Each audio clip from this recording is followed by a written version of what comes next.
বিসমিল্লাহির রহমানির রহিম। দর্শন বিভাগের প্রথম বর্ষের সুপ্রিয় শিক্ষার্থীরা, আজকে আমি তোমাদের দর্শনের সমস্যাবলী কোর্সে দর্শনের সাথে ধর্মের সম্পর্কিত আলোচনা করব, অর্থাৎ relation between philosophy and religion, এটি আলোচনা করব। এখানে আলোচনার শুরুতে তোমাদের একটির জন্য একটি গুরুত্বপূর্ণ তথ্য হলো যে আমরা গত ক্লাসে আলোচনা করেছি দর্শনের সাথে বিজ্ঞানের সম্পর্ক। আজকে আলোচনা করব দর্শনের সাথে ধর্মের সম্পর্ক। তোমরা একটি বিষয়ে মনোযোগ সহকারে লক্ষ্য করো, এই দুটি বিষয় থেকে তোমাদের ফাইনাল পরীক্ষায় একটি প্রশ্ন আসবে। এই দুটো থেকে ফাইনাল পরীক্ষায় এই দুটি প্রশ্ন থেকে একটি প্রশ্ন আসবে। এটা অনেকটা নিশ্চিতভাবে বলা যায়, কারণ প্রতি বছর হয় এটি না হয় ওটি আসে। তোমরা এই জন্য আজকে ক্লাসটি একটু মনোযোগ দিয়ে দেখো।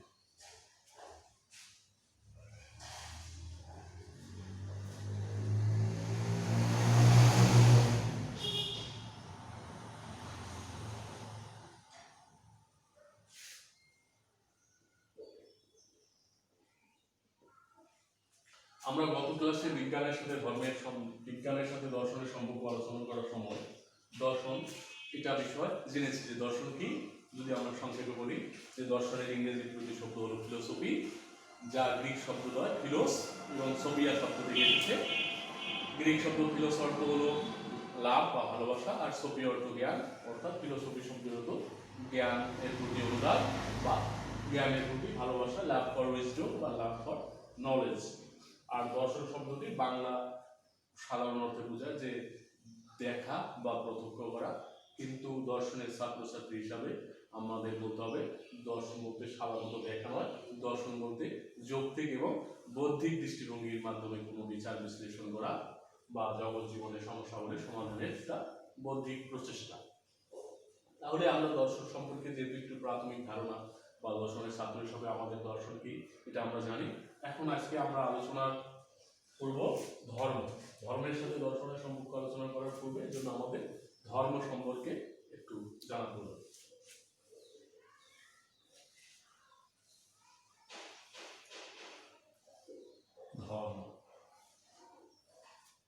ধর্ম শব্দটি সংস্কৃত শব্দ, ধী ধাতু থেকে এসেছে,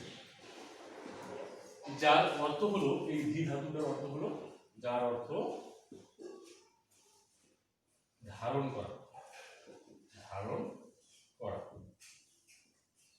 অর্থাৎ বাংলা ধর্ম শব্দটির শাব্দিক দিক থেকে আমরা বলতে পারি ধর্ম বলতে বোঝায় কোনো অতিপ্রাকৃত সত্তায় বিশ্বাস ধারণ করা বা বিশ্বাস স্থাপন করা।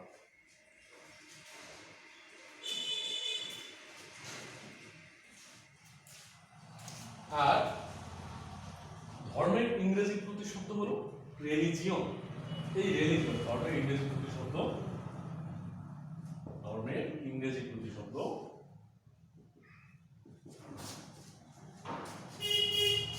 রিলিজিয়ন। এই রিলিজিয়ন শব্দটি সম্পর্কে ম্যাক্স মুলার নামক একজন বিখ্যাত দার্শনিক তিনি বলেছেন এই রিলিজিয়ন শব্দটি ল্যাটিন শব্দ একটা হলো কর্মবাচক পদ,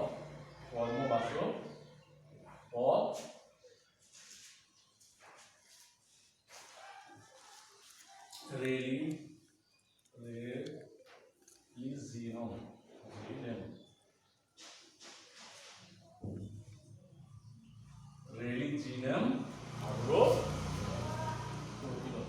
প্রতিবাচক পদ, রিলিজিও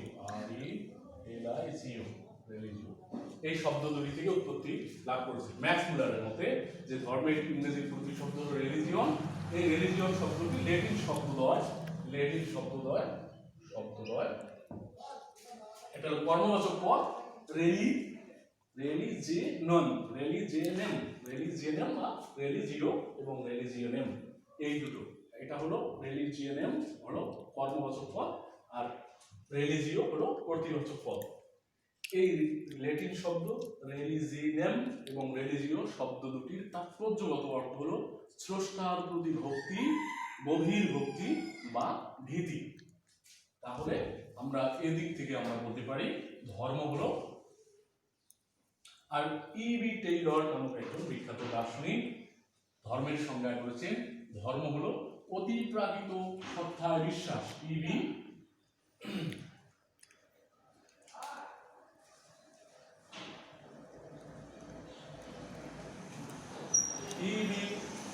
টেইলর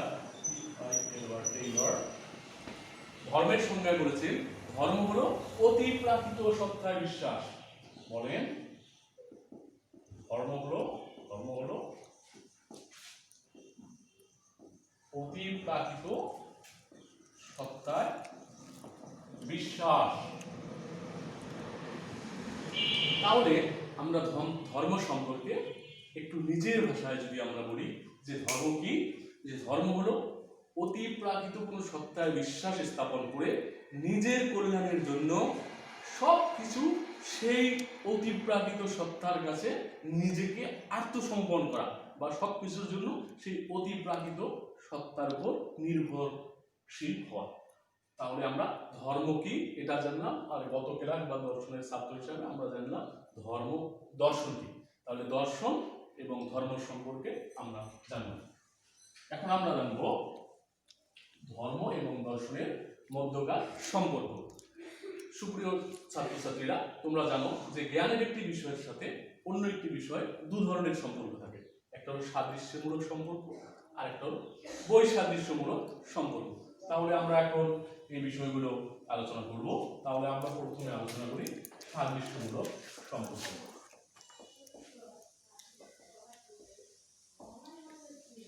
দর্শন এবং ধর্মের মধ্যে বিভিন্ন বা বহুবিধ বিষয়ে সাদৃশ্য লক্ষ্য করা গেলেও আমরা আলোচনার পরিসর সীমাবদ্ধ বা সীমিত রাখার জন্য এখানে গুরুত্বপূর্ণ কয়েকটি সাদৃশ্য আলোচনা করব। একটা হলো সাদৃশ্য উদ্দেশ্যগত সাদৃশ্য। দর্শন এবং ধর্ম জ্ঞানের যে দুটি ভিন্ন ভিন্ন শাখা, উভয়ের উদ্দেশ্য কিন্তু এক, তা হলো পরম সত্তা স্বরূপ অনুসন্ধান। কি? দর্শন এবং ধর্ম উভয়ের উদ্দেশ্য হলো পরম সত্তা স্বরূপ অনুসন্ধান করা। 2 নম্বর হলো পরম আদর্শ বা মূল্য সম্পর্কিত আলোচনা। দর্শন এবং ধর্ম উভয়ই পরম আদর্শ বা মূল্য সম্পর্কিত আলোচনা অত্যন্ত গুরুত্বের সাথে আলোচনা করে থাকে। 3 নম্বর একটা সাদৃশ্য আমরা বলতে পারি আলোচ্য বিষয়ের সাদৃশ্য। দর্শন এবং ধর্ম দুটি জ্ঞানের দুটি ভিন্ন বিষয় হলেও আমরা এদের আলোচ্য বিষয়ের মধ্যে কতিপয় আলোচ্য বিষয়ের মিল লক্ষ্য করতে পারি। যেমন স্রষ্টার সাথে স্রষ্টার প্রকৃতি, স্রষ্টার সাথে সৃষ্টির সম্পর্ক এবং ঈশ্বর সম্পর্কিত বিভিন্ন আলোচনা আমরা ধর্ম এবং দর্শন উভয়ের মধ্যে লক্ষ্য করতে পারি। এছাড়া আত্মার অমরত্ব ইত্যাদি বিভিন্ন বিষয় অত্যন্ত গুরুত্বের সহিত ধর্ম এবং দর্শনে আলোচনা করা হয়ে থাকে।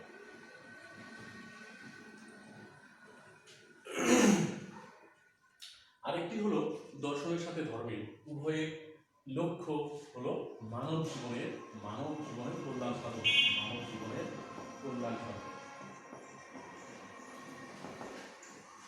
ধর্ম এবং দর্শন উভয়ের লক্ষ্য হলো মানব জীবনের কল্যাণ সাধন।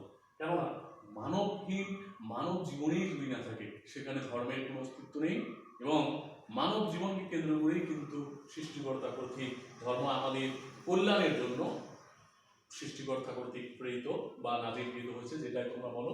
তেমনই ভাবে দর্শনও কিন্তু উদ্ভব করেছে মানুষের এই বাহ্যিক জগতের বা আমাদের দৈনন্দিন জীবনের সমস্যাগুলি সমাধানের যৌক্তিক এবং বৌদ্ধিক প্রচেষ্টার উপর ভিত্তি করে। তাহলে উভয় ধর্ম এবং দর্শন উভয়ের কল্যাণ হলো উদ্দেশ্য কি, লক্ষ্য কি, যে মানব জীবনে কল্যাণ সাধনের লক্ষ্যেই ধর্ম এবং দর্শনের উদ্ভব। তাহলে আমরা দর্শন এবং ধর্মের মধ্যে কতগুলো সাদৃশ্য লক্ষ্য করলাম। একটা হলো উদ্দেশ্যগত সাদৃশ্য, একটা হলো কি যে আলোচ্য বিষয়ের সাদৃশ্য, একটা হলো মানব জীবনের কল্যাণের সাদৃশ্য, এবং পরম আদর্শ বা মূল্যের আলোচনার দিক থেকে সাদৃশ্য। এখন আমরা কয়েকটি বৈসাদৃশ্য লক্ষ্য করব।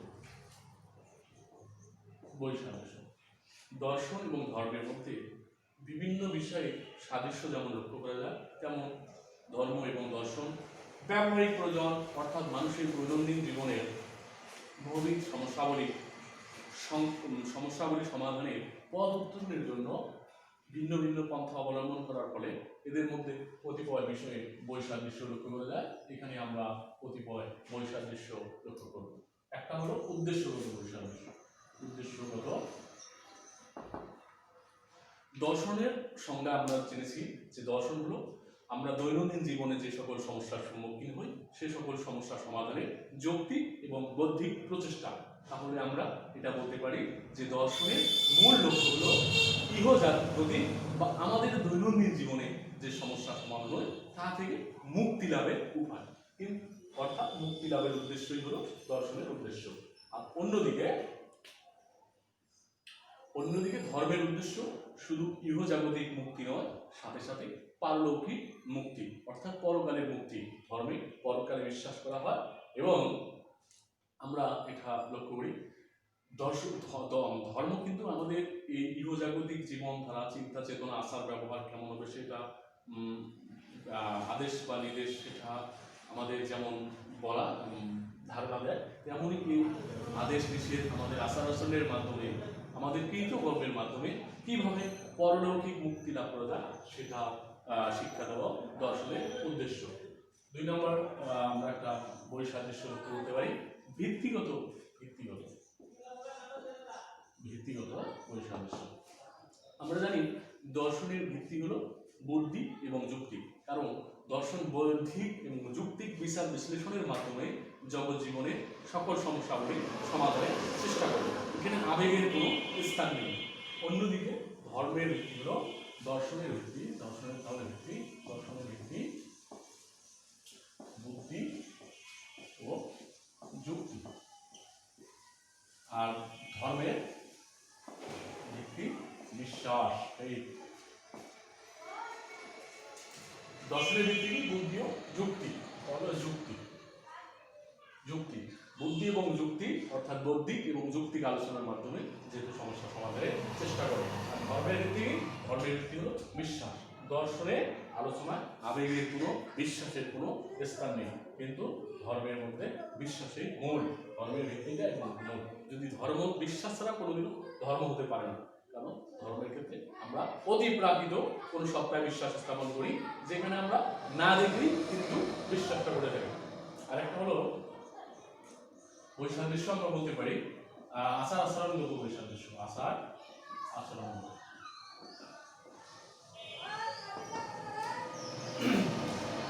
সুপ্রিয় শিক্ষার্থীরা, দর্শনের মধ্যে আচার অনুষ্ঠানের তেমন কোনো নির্দেশনা পাওয়া যায় না, কারণ দর্শন সাধারণত আমাদের দৈনন্দিন জীবনে কোনো আচার অনুষ্ঠান সম্পর্কিত কোনো সমস্যার সম্মুখীন হলে সেটাকে কিন্তু দর্শন যৌক্তিক এবং বৌদ্ধিক প্রচেষ্টার মাধ্যমে সমাধানের নির্দেশনা প্রদান করে। কিন্তু ধর্মের ক্ষেত্রে আচার অনুষ্ঠানের গুরুত্ব অপরিসীম। যেমন ইসলাম ধর্মে আমরা বিভিন্ন ধর্মীয় উৎসব পালন করে থাকি, যেমন ঈদুল ফিতর, ঈদুল আজহা। হিন্দুদের ক্ষেত্রে আমরা তেমনি দুর্গা পূজা, সরস্বতী পূজা, লক্ষ্মী পূজা।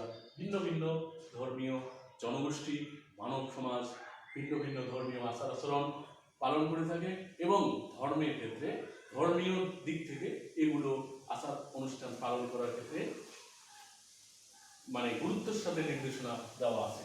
কিন্তু দর্শনের ক্ষেত্রে এইরকম কোনো নির্দেশনা, আচার অনুষ্ঠানগত এরকম কোনো নির্দেশনা আমরা দেখতে পারি না। এই জন্য বলা হয় দর্শনের মধ্যে আচার আচরণ সম্পর্কিত এমন কোনো গুরুতর নির্দেশনা পাওয়া না গেলেও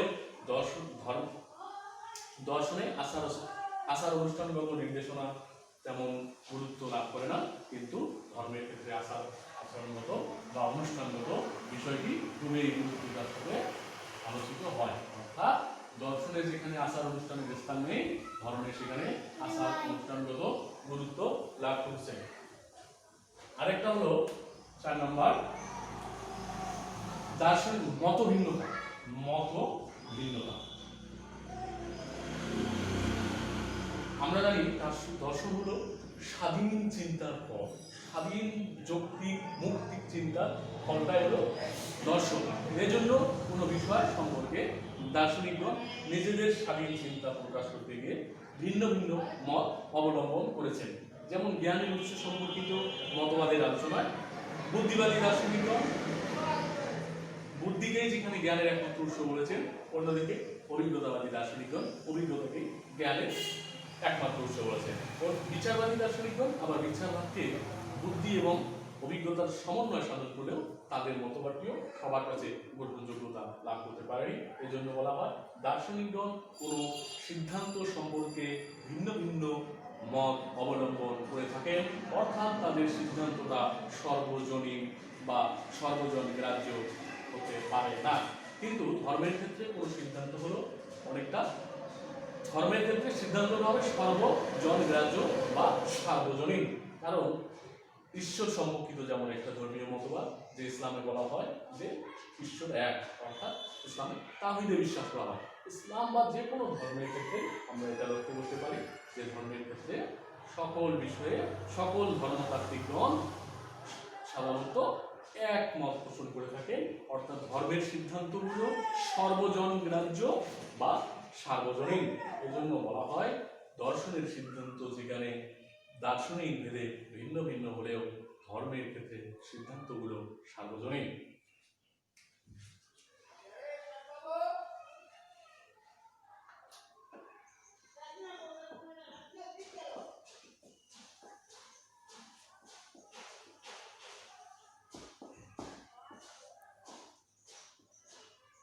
সুপ্রিয় শিক্ষার্থীরা, দর্শনের ছাত্রছাত্রী হিসাবে ধর্ম এবং দর্শনের আলোচনা করতে গিয়ে বা সবার মনে প্রায় একটা প্রশ্নের উদয় হয় যে দর্শন কি ধর্মবিরোধী? সাধারণ মানুষ কিন্তু মনে করে যে আসলে দর্শন হলো ধর্মবিরোধী, কিন্তু আমরা একটু দর্শনের ছাত্রছাত্রী হিসাবে একটু গভীরভাবে চিন্তা করব, কারণ সাধারণ মানুষ এবং আমাদের মধ্যে এই বিষয়গুলো পার্থক্যই কিন্তু সৃষ্টি করবে, কারণ আমরা দর্শনের শিক্ষার্থী হিসাবে। দর্শন এবং ধর্ম, আমি দর্শনের ছাত্র হিসাবে বলতে পারি যে না, দর্শন ধর্মবিরোধী নয়, বরং দর্শন ধর্মের পরিপূরক। এক কথা বলি যে না, দর্শন ধর্মের বিরোধী নয়, বরং দর্শন ধর্মের পরিপূরক। কারণ ধর্মের মূল ভিত্তিটা হলো কি? মূল ভিত্তি হলো বিশ্বাস। বিশ্বাস, এই বিশ্বাস বলতে কিন্তু ধর্মের অন্ধবিশ্বাসকে বোঝায় না, বরং যৌক্তিক এবং বৌদ্ধিক যৌক্তিক ও বৌদ্ধিক বিশ্বাসকেই বোঝায়, বৌদ্ধিক বিশ্বাসকে বোঝায়। আর এই যৌক্তিক এবং বৌদ্ধিক বিশ্বাস হলো বা হলো দর্শনের বিচার বিশ্লেষণের ফল। এটা হলো দর্শনের বিচার বিশ্লেষণের ফল। দর্শনের বিচার বিশ্লেষণের ফল। ধর্মের মূল ভিত্তি বিশ্বাস হলেও এই বিশ্বাস বলতে অন্ধবিশ্বাসকে নয়, বরং যৌক্তিক ও বৌদ্ধিক বিশ্বাসকে বোঝায়। আর এই যৌক্তিক ও বৌদ্ধিক বিশ্বাস হলো দর্শনের বিচার বিশ্লেষণের ফল। এজন্য আমরা সংক্ষেপে বলতে পারি দর্শন ধর্মের বিরোধী নয়, বরং দর্শন ধর্মের পরিপূরক। এ সম্পর্কে ফরাসি দার্শনিক রেনে ডেকার্ত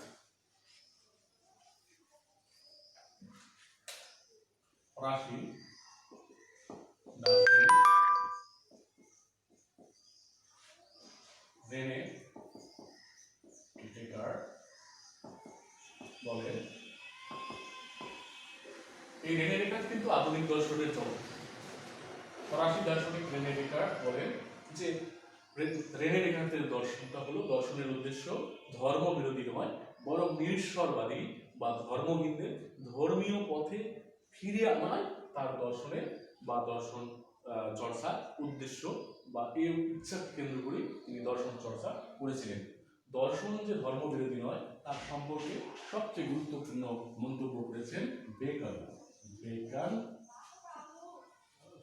তার এসেস অফ লর্ড বায়রন, তার কতগুলো প্রবন্ধ রচনা করেছিলেন। বেকন তার অফ এথিজম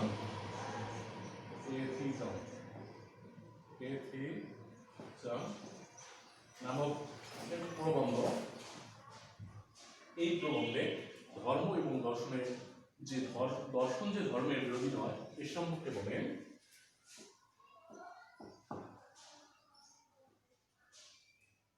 দর্শনের অল্প জ্ঞান মানুষকে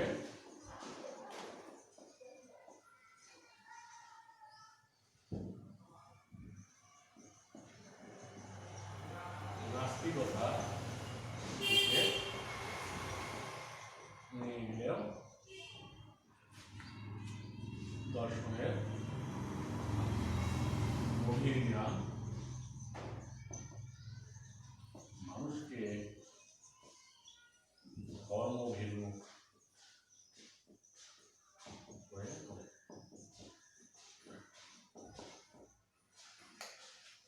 লর্ড বেকন তার এথিজম প্রবন্ধের মধ্যে, এটা একটা প্রবন্ধে সাধারণত ইনভার্টেড কমা দিয়ে বন্ধ করা হয়, আর পুস্তকের নামের নিচ দিয়ে একটা টান দিতে হয়। দর্শনের অল্প জ্ঞান মানুষকে নাস্তিকতার দিকে নিয়ে গেলেও দর্শনের গভীর জ্ঞান মানুষকে ধর্মভীরু করে তোলে। তাহলে আমরা এইটা থেকে, এই উক্তিগুলোর মধ্য থেকে, এবং মুসলিম দার্শনিক ইবনে রুশদ বলেছেন যে দর্শন ধর্মের বিরোধী নয়, বরং দর্শন আর ধর্মকে সুদৃঢ় ভিত্তি দান করে থাকে। তাহলে আমরা এই উক্তিগুলোর মাধ্যমে এই প্রশ্নটির উত্তর, অর্থাৎ দর্শন ধর্মবিরোধী কিনা, এই উত্তরটি আমরা বলতে পারি যে দর্শন ধর্মবিরোধী তো নয়, বরং দর্শন ধর্মের বিরোধী। কারণ যৌক্তিক এবং বৌদ্ধিক বিশ্বাস ছাড়া অন্ধবিশ্বাসের মাধ্যমে যে ধর্ম প্রতিষ্ঠিত হবে তা হবে ক্ষণস্থায়ী, এবং কিছু মানুষের আস্থা অর্জন করলেও তা চিরন্তর ধর্ম হিসাবে বিবেচিত হতে পারবে না। এবং পৃথিবীর যে ধর্ম যতটা যৌক্তিক এবং বৌদ্ধিকতার পরীক্ষায় যতটা উত্তীর্ণ হয়েছে, তা মানব জাতির কাছে ততটা গ্রহণযোগ্য, এবং সেই ধর্ম ততটা সুদৃঢ় ভিত্তির উপর প্রতিষ্ঠিত হয়ে আমাদের কাছে ততটা গ্রহণযোগ্য হয়েছে। সুপ্রিয় শিক্ষার্থীরা, তাহলে আজকে আমরা জানলাম যে দর্শন কি, ধর্ম কি, দর্শন এবং ধর্মের মধ্যে কি কি ধরনের সম্পর্ক বিদ্যমান, এবং সর্বশেষ আমরা জানলাম যে দর্শন আসলে ধর্মবিরোধী নয়, বরং দর্শন ধর্ম পরিপূরক, বা দর্শন ধর্মকে আরো সুদৃঢ় ভিত্তির উপর দাঁড় করতে সক্ষম। তাহলে আমরা আজকের ক্লাসের উপসংহার এভাবে টানতে পারি যে দর্শন ও ধর্মের মধ্যে কতিপয় বিষয়ে বৈসাদৃশ্য বা মতপার্থক্য লক্ষ্য করা গেলেও এ দুটি বিষয়ের মধ্যে গভীর সাদৃশ্য বিদ্যমান, কারণ এ দুটি একে অপরের ভিত্তিমূলকে সুদৃঢ় করে। এজন্য কেননা দর্শন ধর্ম বিরোধী তো নয়, বরং দর্শন আরো ধর্মের ভিত্তিকে যেহেতু সুদৃঢ় করে, এজন্য লর্ড বেকন বলেছিলেন যে দর্শনের অল্প জ্ঞান যেখানে নাস্তিকতার দিকে মানুষকে নিয়ে যায়, দর্শনের গভীর জ্ঞান সেখানে মানুষকে ধর্মভীরু করে তোলে। অতএব ধর্ম ও দর্শনের মধ্যে যে পার্থক্যগুলো লক্ষ্য করা যায় তাগুলো হলো মানে কার্য সম্পাদনগত পার্থক্য, এদের মধ্যে আসলে মৌলিক কোনো পার্থক্য নেই। সুপ্রিয় শিক্ষার্থীরা, আজকে তোমাদের সাথে এতটুকুই। আগামী ক্লাসে তোমাদের সাথে দেখা হবে। এ পর্যন্ত ভালো থাকবা। আল্লাহ হাফেজ।